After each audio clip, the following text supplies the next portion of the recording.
We've got a brand new story to share with you, so let's begin. My name is Ryan, and for 8 years, I believed I had a solid, committed marriage with my wife, Emily.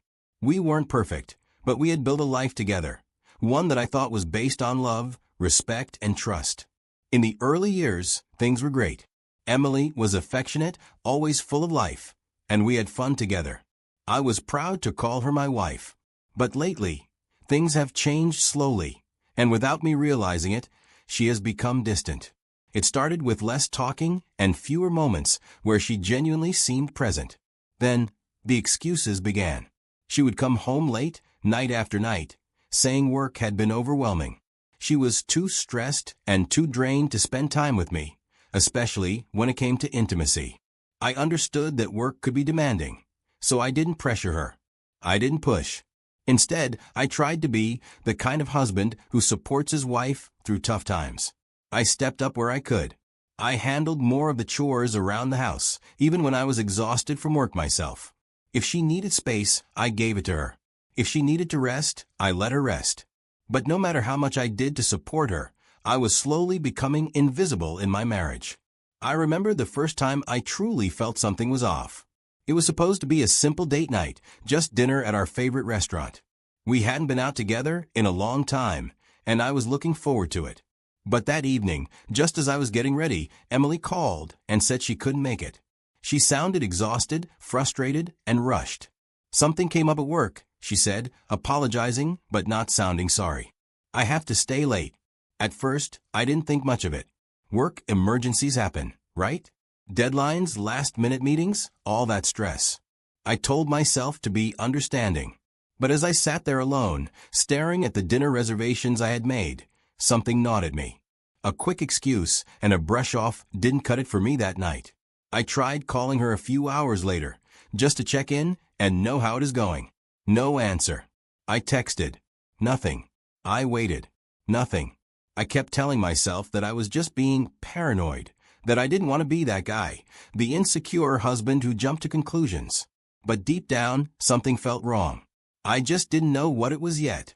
It was nearly midnight when she finally walked through the door. I was sitting on the couch, pretending to scroll through my phone, trying not to look as anxious as I felt. The moment she saw me, she let out a tired sigh and said, "I'm so sorry, babe. Work was insane tonight. I promise I'll make it up to you." She came over, kissed my forehead, and before I could even process my emotions, she disappeared into the bathroom. The shower turned on, and I just sat there, staring at the closed door, feeling hollow. I called out, "Are you hungry? I can make you something real quick." She responded from the shower, "No, it's too late to eat anything." I let it go. I acted normal, even though I didn't feel normal inside. The next day, as I sat in my car, before heading to work, I remembered an old connection, one of my wife's work friends, someone who had attended our wedding and works in HR. We weren't close, but we'd had small conversations here and there over the years. I figured that if Emily really was drowning in work, this friend might know about it. Maybe she could help me understand what was going on. I picked up my phone and dialed her number, keeping my tone light and casual. "Hey, I was wondering, would it be possible for you to help Emily get off work early today? Maybe just an hour or two." There was a brief pause on the other end before she answered, sounding genuinely confused. "What do you mean? Emily leaves at 4 p.m. every day." At that moment, my stomach dropped. I could feel my heartbeat in my ears. "Wait, yesterday too?" I asked, trying to keep my voice steady. "I can't say the exact time," she replied, "but she definitely left before 6 p.m. I didn't even realize I had stopped breathing. Emily had come home late, tired, claiming something urgent had come up at work. She had made it seem like she had no choice, like she was overwhelmed, like she barely had the energy to talk to me. But according to her coworker, she had left work hours earlier. I wanted to believe there was an innocent explanation, but it seems like I had just caught my wife in a lie. The problem was, I had no idea where she had been going, and that was a question I couldn't ignore any longer. At that moment, I made a decision that I was going to follow her. I needed to see it with my own eyes, no more second-guessing. I told myself that if I was wrong, then I'd at least have peace of mind. I left work early that day and parked near her office just before 4 p.m. I forced myself to stay calm. I watched the entrance, waiting. And then, right on time, she walked out. There was nothing that screamed exhaustion. I slouched down in my seat as I watched her walk to her car. Maybe she was heading home. Maybe I had it all wrong. But when she pulled out of the parking lot, she didn't take the usual route. I put my car into gear and followed at a distance, my mind racing with possibilities. Every turn she took led her further away from home, and every excuse I tried to come up with started to crumble. After about 20 minutes of driving, she pulled into an apartment complex. It was in a quieter part of town, tucked away behind a few buildings, the kind of place you'd only go if you had a reason to be there. I slowed down and parked across the street. I watched as she stepped out of her car. Then I saw him. A man was waiting outside, leaning casually against the doorway. The moment she saw him, her entire face lit up.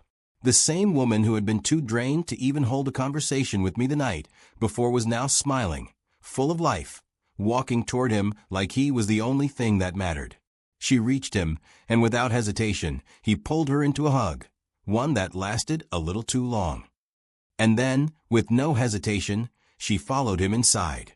I sat there frozen. There was no more denying it. She was having an affair, and she had plenty of energy. Just not for me. For a long time, I just sat there, staring at the closed door. A part of me wanted to storm in and catch them red-handed. But what would that do? She would lie. She would twist it. She would cry and say it's not what it looks like. I would be the fool standing there, giving her a chance to manipulate the situation. So I waited. I watched the clock. 10 minutes. 20. 30. An hour passed, and she still hadn't come out. I realized that the life I thought I had, the marriage I thought we were still fighting for, had already been over. I was just the last one to know. I pulled out my phone and called her. It rang. No answer. I tried again. Straight to voicemail. A third time. Nothing. Without another second of hesitation, I put my car into drive and headed home. Without her. Later that night, I heard the front door open, followed by the familiar sound of Emily dropping her bag onto the floor. She walked in completely unaware of what I knew. She let out an exaggerated sigh, stretching her arms like she had just pulled a double shift at work. Work was crazy today, she said, kicking off her heels. I was stuck in back-to-back meetings, and my phone was buried in my bag. I saw your call, but by the time I got a chance to check, it was too late to call you back. I nodded, giving her the same neutral response I always did. It's fine. I didn't press. I didn't ask for details. I just let her lie to me, right to my face. And that was the moment I completely checked out. I had always been the husband who cared, the one who went out of his way to make things easier for her. If she had a stressful day, I'd run her a bath. If she was tired, I'd offer to cook dinner.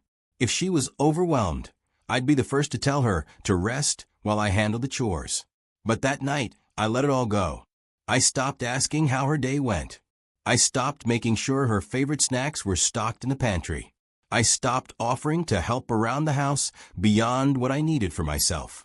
For years, I had been the one holding everything together. But now, I let the weight shift entirely onto her. At first, she didn't notice. She was too caught up in her double life to realize I had stepped back. But after a few days, the change was too obvious to ignore. One evening, as I got up from the dinner table without a word, she watched me with narrowed eyes. "Is something wrong?" she finally asked. I didn't hesitate. I just met her gaze and said, "I'm just exhausted." That was the truth, wasn't it? I was exhausted from pretending, exhausted from playing the fool, exhausted from carrying a marriage she had already abandoned. She stared at me for a moment, trying to read between the lines. Maybe she expected me to say more, to open up like I always did. But I didn't. I just walked away, leaving her standing there. And the most telling part? She didn't stop. She didn't come clean. She didn't end the affair. She just kept lying, kept sneaking around, kept pretending she was exhausted. Except, somehow, she was never too tired for him. After reflecting on everything for a while, I decided I had to end things when I saw she was not repentant.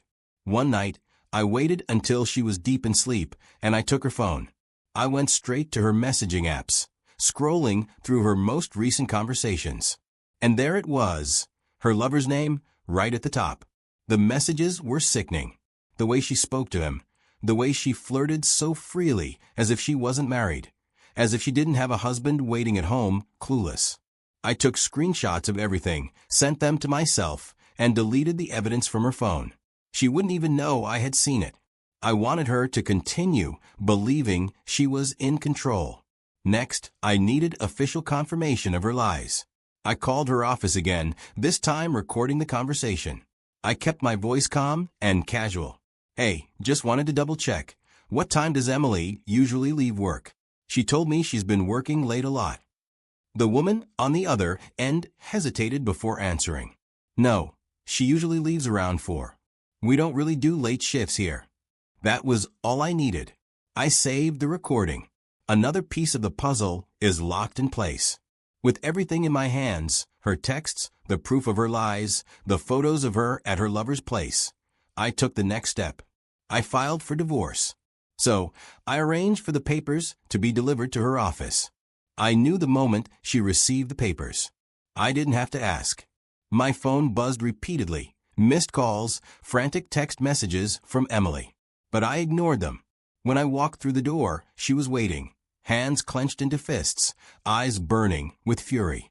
"What the hell is this?" she screamed, waving the divorce papers at me as if she hadn't already signed her fate. I didn't flinch. I didn't raise my voice. I just looked at her, expressionless. "You tell me," I said, my voice calm and controlled. Her rage cracked for just a second, replaced by something that almost looked like fear. I let the silence hang in the air before responding. "I know everything." My voice was steady, emotionless. "The lies and the affair." She froze. Her lip quivered, her breath hitched, but I wasn't falling for the performance. She was only sorry because she got caught. "We can fix this," she pleaded, stepping toward me. I shook my head. A firm, unshakable no. I wasn't interested in fixing something she had already shattered. "I already handled it," I said, my tone final. "We're done." She let out a loud sob, her body crumbling, as if she had only just realized what she had lost. But that wasn't my problem anymore. She made her choices. Now, she had to live with them. The divorce was final, and after that, I walked away, without looking back. At first, I won't lie, it was weird. 8 years of my life had been tied to someone who turned out to be a stranger. I'd be lying if I said it didn't hurt. But here's the thing, the pain doesn't last forever.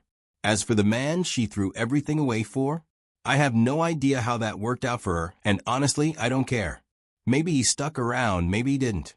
Maybe she's still trying to convince herself it was all worth it. But that's not my problem. The only thing I know for sure is that her life no longer has anything to do with mine. She tried reaching out a couple of times, sending messages that started with "I just want to talk." But I never responded. Left her on read every time. What was there to talk about? She made her choice. She chose him. And I chose myself. Now let's talk about the real reason I shared this story, so you can learn from it. If you're going through something similar, or if you ever do, remember these lessons. First, if they say they're too exhausted for you, but energized for someone else, it's not exhaustion, it's rejection. I wasted months thinking Emily was just tired, stressed, and overwhelmed. I made excuses for her because I wanted to believe she was just going through a tough time. But the truth? She wasn't tired. She was tired of me. But she wasn't too exhausted for late-night texting, secret dates, and hotel meetups. If someone still finds the energy for someone else, but never for you, it's not burnout, it's a choice. Stop fooling yourself. Second, never confront a cheater in anger. Let them believe they've won, while you dismantle their world from behind the scenes. When I found out what Emily was doing, I didn't explode. I didn't scream, throw things, or demand answers. I played along. I let her keep lying to my face while I quietly gathered everything I needed to bury her in the divorce. That's how you win. People expect drama. They expect fights. When you don't give them that, you stay in control. Let them think they're getting away with it. Let them dig their own grave. Then, when they least expect it, drop the hammer.